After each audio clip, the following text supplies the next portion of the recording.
түшүңүздө эгерде бир жаман нерсени көрүп калсаңыз, кыжалат кыла турган нерсени көрүп калсаңыз, сизге жакпаган, пайгамбарыбыз саллаллаху алейхи ва саллям дагы бизге эмнени үйрөттү? Пана тилегенди үйрөттү. Муслим шарифте келет, Абу Катада радыйаллаху анху риваят, пайгамбар саллаллаху алейхи ва саллям айтат: жакшы түш Алла Тааладан, жаман түш шайтандан.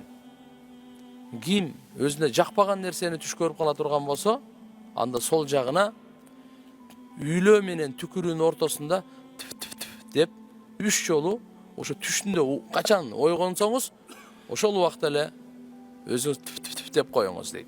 1. Жана Алла Тааладан пана тилеп коюңуз. Аузу биллахи минаш шайтанир ражим деп койсоңуз болот. Же болбосо ошо жаман түштөн Алладан пана тилейм деп түкүрүп коюңуз дагы, ал болот. Эртең менен ойгонгондон кийин аны эч кимге айтпаңыз, болду. Аны эч кимге айтпаңыз. Эгерде жакшы түш көрсөңүз, анда жакшы көргөн адамыңызга гана айтыңыз.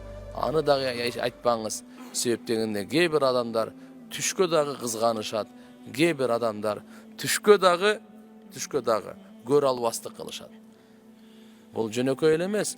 Якуб пайгамбар, Юсуф пайгамбар кичинекей бала 6-7 жашар кезинде айтат: ата түш көрдүм, айды, күндү, 11 жылдызды түш көрдүм, мага сажда кылып аткан экен деп.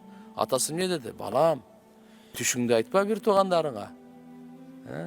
Түшкө да көрө албастык болот. Жөн өңүндөгү иштерге эмес, түшкө. Алла Таалам иншалла баарыбызга ушул нерселерден пана тилеп, ушул дуаларга көңүл буруп жүргөнгө, өзүбүзгө, бала чакабызга барыгына насип кылсын. Аракет кылайлы. Ва ахиру да'вана анил хамдулиллахи rabbil alamin.